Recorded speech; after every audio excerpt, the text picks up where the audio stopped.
तो लगातार पुलिस प्रशासन अलर्ट पर भी नजर आ रहा है। तो दूसरी तरफ जतिन हमारे साथ जुड़ चुके हैं। जतिन का सीधे यहाँ पर रुक लेते हैं। जतिन, क्या आज वीडियो कॉन्फ्रेंसिंग के जरिए पेशी संभव मानी जा रही है नरेश मीणा की, लेकिन जिस तरह से पेशी होनी है मामला गंभीर भी होता नजर आ रहा है, क्योंकि फेसबुक पोस्ट अगर देखें तो अभी भी भड़काऊ बयानबाजी देखने को मिल रही है। आज बिल्कुल देखिए, जिस तरीके की सिचुएशन और माहौल टोंक इलाके में कल गिरफ्तारी के बाद भी हमने देखा, जगह जगह आगजनी कर दी गई, पत्थरबाजी की गई, तो इस बात की संभावना सबसे ज़्यादा है कि नरेश मीणा की वीडियो कॉन्फ्रेंसिंग के जरिए ही जो पेशी है वो कोर्ट में की जाएगी, ताकि किसी भी तरीके का law and order situation create ना हो।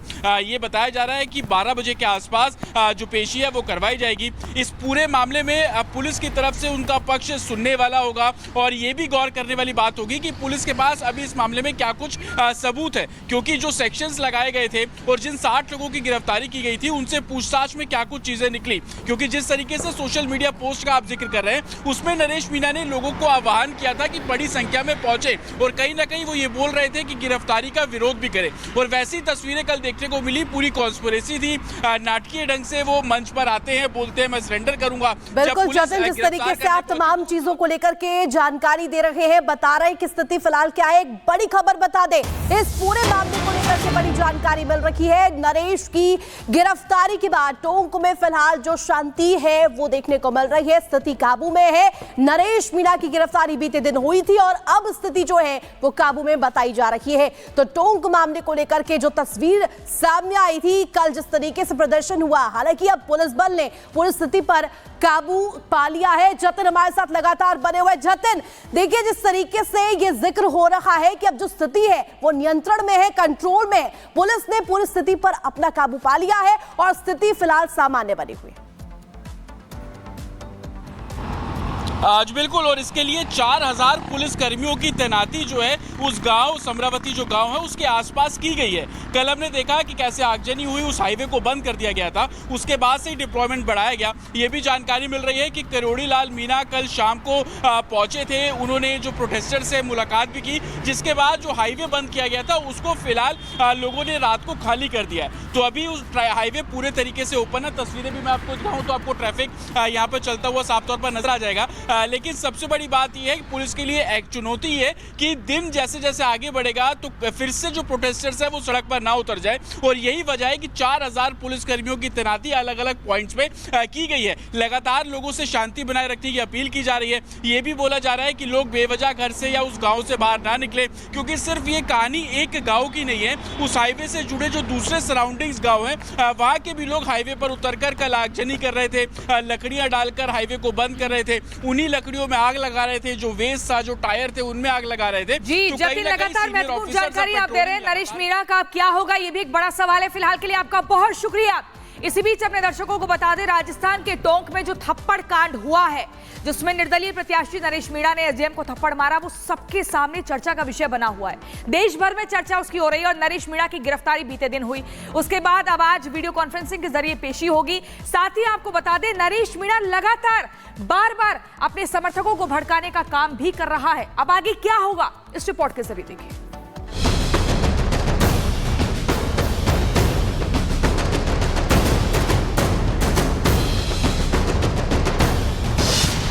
थप्पड़बाज नरेश, खुले पुराने केस।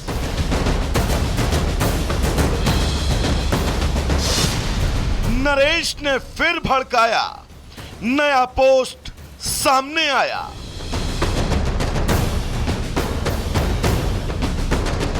राजस्थान की देवली उनियारा विधानसभा सीट पर उपचुनाव की वोटिंग के दौरान निर्दलीय प्रत्याशी नरेश मीणा के थप्पड़कांड की गूंज खत्म होने का नाम नहीं ले रही।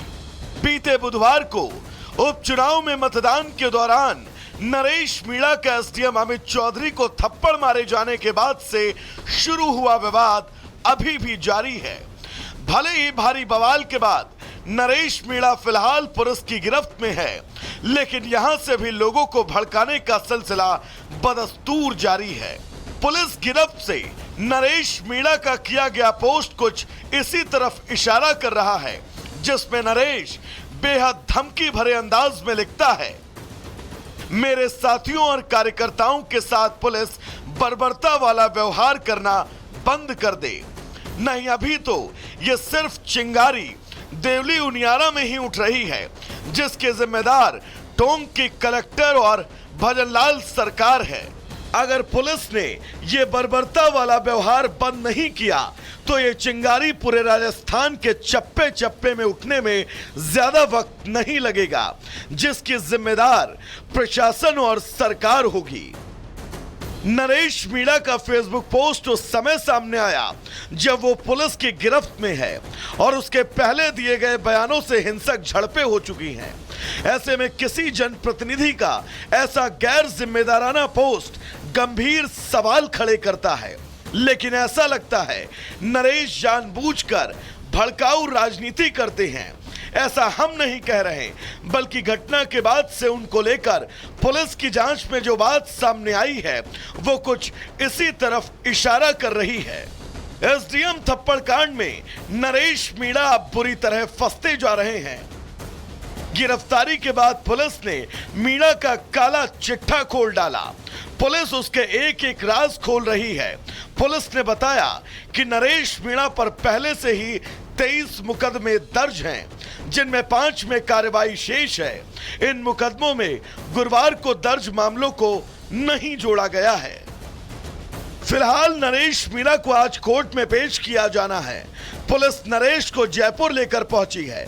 मामला बड़ा है, इसलिए प्रशासन हर कदम फूंक फूंक कर रख रहा है, क्योंकि नरेश की गिरफ्तारी के बाद उसके समर्थकों का उत्पात थमने का नाम नहीं ले रहा।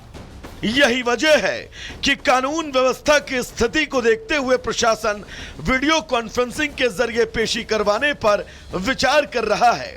हालांकि इस बात से गुरेज नहीं किया जा सकता कि जिस तरह के वीडियो एविडेंस और उनके समर्थकों का पुलिस के खिलाफ हिंसक तांडव था, उसके बाद से निश्चित ही नरेश मीणा की मुश्किलें बढ़ने वाली हैं। Bureau report, Republic Bharat. और चलिए अब बात करते हैं प्रयागराज की, क्योंकि आंदोलन कम और सियासत ज्यादा होती नजर आ रही है। सवाल इसीलिए खड़े हो रहे हैं क्योंकि प्रयागराज में 5वें दिन भी छात्रों का प्रदर्शन देखने को मिल रहा है। यूपी लोक सेवा आयोग के बाहर प्रदर्शन जारी है। आरओ का नोटिफिकेशन जारी करने की मांग अब छात्र कर रहे हैं। छात्रों की मांगे मानी गई तो उसके बाद अब एक और मांग कि जल्द से जल्द जो नोटिफिकेशन है वो जारी किया जाए। सीएम योगी आदित्यनाथ खुद इस पूरे मसले पर नजर बनाए रखे हुए थे और ऐसे में संज्ञान लिया इस मामले का। और इसी खबर पर जानकारी के लिए राघवेंद्र हमारे साथ जुड़ गए। राघवेंद्र, देखिए जिस तरीके से प्रदर्शन हुआ 4 दिन तक, कल तक की अगर बात करें तो कल तक प्रदर्शन होता रहा। हालांकि आयोग जो है वो पीछे बैकफुट पर आता है। तमाम शर्तें जो, तमाम मांगे जो छात्रों की तरफ से रखी गई थी उस पर हामी भी भरता है, लेकिन अभी प्रदर्शन जारी है। तो इसके बाद तो सवाल उठना लाजमी है ना कि आंदोलन के नाम पर यह सियासत हो रही है। उपचुनाव पर नजर है। बिल्कुल, देखिए सियासत की बात तो अलग है, लेकिन आज 5वां दिन है। कल जो फैसला आया था उसका असर आपको साफ दिखेगा। इन सड़कों पर देखिए कि लोग नहीं दिख रहे हैं और प्रतियोगी छात्र भी नहीं है। ये उत्तर प्रदेश लोक सेवा आयोग है, यहाँ पर चारों तरफ सुरक्षा व्यवस्था तैनात है और मुश्किल से 50 छात्र यहाँ पर बैठे हुए हैं। अब इन छात्रों की मांग यह है कि ये जो आरओ का जो मामला है, आरओ का जो पेपर होना है उसको भी 1 शिफ्ट में किया जाए और इसके बाद इन छात्रों से भी क्या कहते हैं कि हम बात करेंगे और जानेंगे कि आखिर क्या कहना चाहेंगे। अब क्या कुछ रह गया है डिमांड, कुछ बताएंगे क्या? हाँ, मेरी अभी हम लोग की डिमांड पूरी कहाँ से हुई है? जब डिमांड अगर पूरी हो जाती तो हम लोग यहाँ क्यों बैठे रहते हैं? डिमांड पूरी करें, हम लोग चले जाएं। हम लोगों का नुकसान भी हो रहा है, ऊपर से किराया जा रहा है, भूखे प्यासे हैं, माँ बाप से भी उम्मीद कितना लगा के अगर पूरी कर दे हम लोग खुशी खुशी चले जाएं। ठीक है, क्या कहना? सर, कहने को तो बहुत कुछ है। आयोग जैसे कि मनमानी किए जा रहा है। 4-5 दिन हो गए हम लोग भूखे प्यासे यहाँ 24 घंटे, 5वां दिन है, 24 घंटे दिनों रात मिला के बैठे रहते हैं। कोई पूछने नहीं आता कि क्या कर रहे हो, क्या कब तक आंदोलन चल रहा है, क्या कैसे। यहाँ तक कि कल हमको लॉलीपॉप पकड़ा के चला गया है। लॉलीपॉप ये कि पीसीएस के बारे में सब क्लियर कर दिया है, लेकिन आरओ के बारे में कुछ भी अभी तक क्लियर इन्होंने स्पष्ट नहीं किया है। और हमें आयोग के ऊपर ज़रा भी विश्वास नहीं है कि हम इनके ऊपर विश्वास करके यहाँ से उठ जाए। तो जब तक नोटिस ऑफिशियल आरओ के लिए आ नहीं जाती तब तक हम यहाँ पे धरना करते रहेंगे और ये आंदोलन जारी रहेगा। देखिए हम लोग आज 5वां दिन है, यहाँ रात भर सब जगह हैं, जितने बच्चे हैं कुछ अभी आएंगे सब वहाँ से, सब कुछ फ्रेश होने गए, कुछ चाय पीने गए हैं, तो आएंगे। हमारे लोग की जनसंख्या से समूह बढ़ेगा और आरओ का जब तक स्पष्टीकरण नोटिस नहीं आ जाती तब तक हम लोग अपना ये धरना जनहित में जारी रखेंगे। और कल के फैसले के बाद कुछ प्रतियोगी छात्र कम हो गए हैं क्या? प्रतियोगी छात्र बिल्कुल कम नहीं हुए हैं, सब थे, सब डटे थे, सब 5-5 दिन से थके हैं, भूखे प्यासे थे, तो सब अपना फ्रेश होने नित्य क्रिया सबको ही करना पड़ता है, चाहे जितना आंदोलनकारी हो, तो वो नहीं भूलेंगे, सब नित्य क्रिया से आएंगे, सब अभी आएंगे, फिर आंदोलन शुरू।